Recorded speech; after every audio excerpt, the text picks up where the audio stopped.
Hey, welcome to Keight Krafts. I'm Keight. Today I would like to share with you something a little out of my ordinary. Let's get started. So to kick things off, I have this Xerox bold digital printer paper that I'd originally bought for another project, and I didn't really like the final results of the project and just had this sitting in my stash with no real place to go. So today we are going to count out 10 of these pages, and we are going to pull out our guillotine trimmer here, and we are going to cut these down. I mean, we could cut these guys down to 4 1/4 by 5 1/2 like this, but I have a smaller packaging in mind, so I'm going to be cutting these down to 4 by 5 inches. And we are going to cut all 10 sheets, and then we are going to pull in some of this 110-pound cardstock by Recollections. It is black, and we are going to do the same thing. So that way we end up with 4 of these panels, and we will have 40 of the white panels. And once we're done trimming everybody down here, making sure it's all nice and even and the edges are crisp, we are going to do a little assembly. So here we have everybody cut down. Don't worry, I'll leave everything in the description box below. This is the cinch that I got. This is the mini cinch. There were a few videos out there, and I thought this one would be perfect for what I needed to do. I didn't want any fancy bells and whistles, so all we're doing here is we are taking our 4 by 5 inch panels, and we are lining them up in between the 4 inches mark, as you can see here. Now, I'm quite pleased with myself. I figured out how to do picture-in-picture when editing video, so I can show you guys what it looks like from top down and what it looks like from in front, what I can see. And here you can see the little notches cut out of the paper, and that was in real-time speed. So next up, we are going to take the white paper and we are going to hook it onto the Cinch 5/8 black binding wire just to get it out of the road. So you can put one at a time or as many as you could fit, and then you can hang that off to the side. So next we have our little black panels that we've also cut out, and we are going to put some Easy Runner tape on one side, and then we are going to use the Barely Arts glue and put it along the edge. All I'm doing here is just to create a thicker card. That's all I'm doing, something with a little more stability, so that way if you need something to write on, you can. Now next we have some Strathmore Bristol Smooth Vellum, I think this is. I accidentally bought the wrong book and didn't realize until like a month later. So we're going to do a little bit of ink blending. Now I've got Wild Honey, ripe Persimmon, oh my goodness. I have a hard time with that one. And then some Abandoned Coral. So all we're going to do is we're going to mix these around here, and we are going to do a little bit of ink blending. Now I bring in some extra colors to this, and you don't end up really seeing them in the final result, so you don't necessarily need to bring them in. So I'm just going with a heavy hand with the Wild Honey, and then we have got the ripe Persimmon. We're going to bring that up from the Wild Honey, and then once I'm happy with that blend, we will come back in with that Wild Honey just to kind of even things out. And then we have some no, not yet. Some Abandoned Coral. I really liked the look of this blend for my Beware video that I did. I think that was the last video I did. And I thought it was really nice. So I thought I would recreate it again to where you could see it more instead of being hidden by a statically acetate film of glitter. So here I'm going to bring in some Barn Door and some Fossilized Amber just to give me more of a brighter gradient to a darker gradient.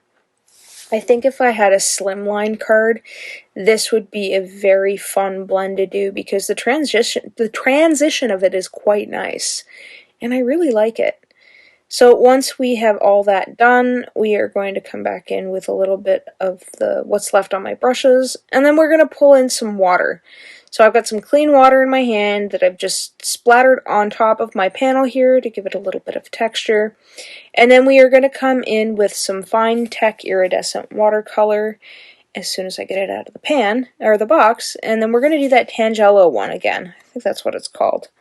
And then we're going to add a little bit of water and make sure I got the right consistency. And I'm just throwing caution to the wind. I've got big splats, little splats, big splats, and I'm happy with it. It gives me that Halloween-y magical feel, and what better way to add a little bit of spookiness to it than some black acrylic paint that's been watered down, and I love it.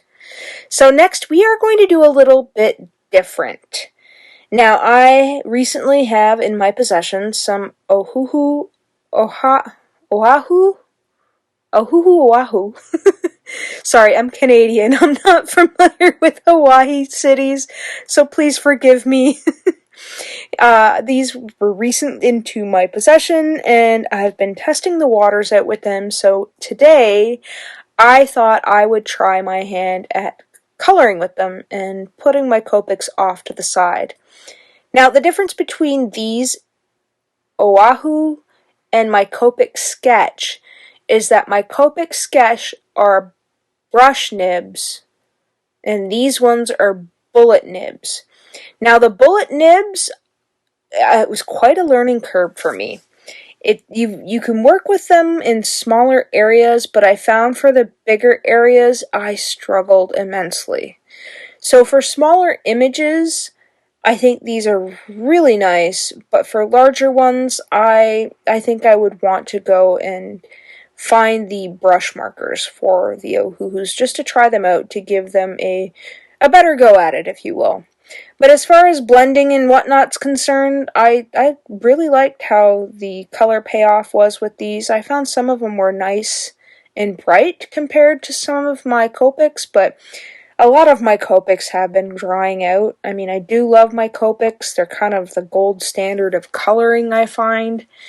And, well, I mean, I haven't really had that much with other alcohol markers as far as experiences are concerned, so take what I say with a grain of salt, if you will.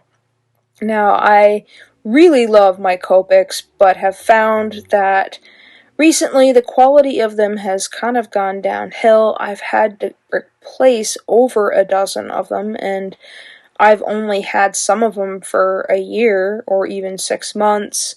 Some I've had for 2 years, and they've been absolutely fine. Now, the only thing I can deduce is that maybe when the barrels were being manufactured, I work in a plastics industry and know a couple things. I'm no expert by all means, but I can only guess that when the barrels of the caps and the markers were being made, the shrinkage of the plastic probably wasn't up to quality standards, or it may have been missed. I'm not sure, but I know when we do a specific kind of plastic part, the temperature that you mold it at, you have to account for the shrinkage of the plastic, and if you don't mold it at the proper temperature to compensate for the shrinkage, then you have a part that either is too tight or it is too loose.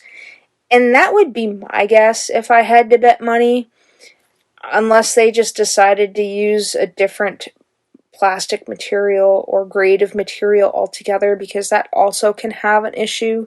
You could be molding the same part, but different plastics may not mold as well as others for the part that you are molding. So, yeah, I apologize for that vomit of workspace chatter. Yeah, I've been in a factory for about 15 years and have learned a little thing or two, whether I wanted it or not. So that was my take on perhaps what's going on with Copic, but take what I say with a grain of salt.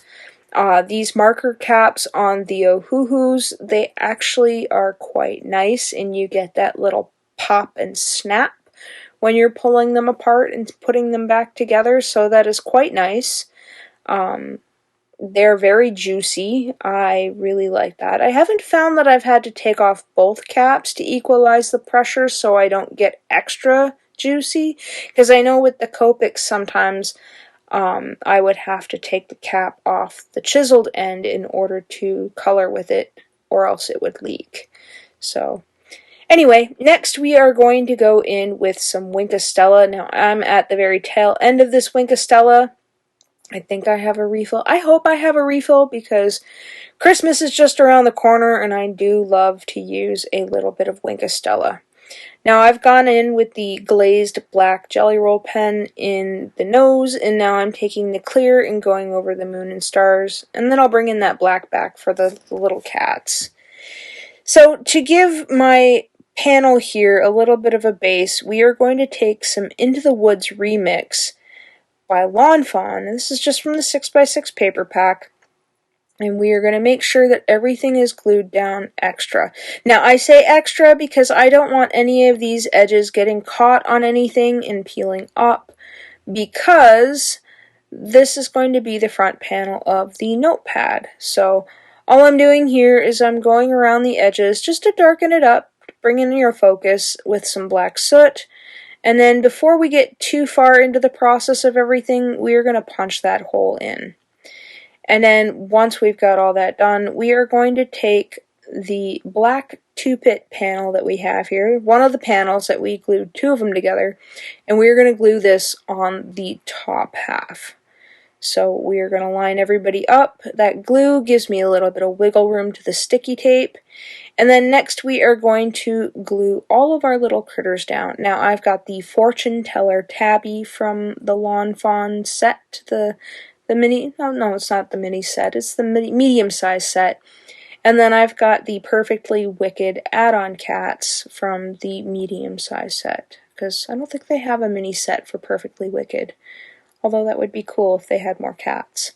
So once I've gone ahead and nailed everybody down with some glue, we are going to bring in this scrap of Echo Park scrap paper that I have. This is from Halloween Party, and I end up using it on the back of the notepad as well. So we're just going to cut that down to 3/4 of an inch.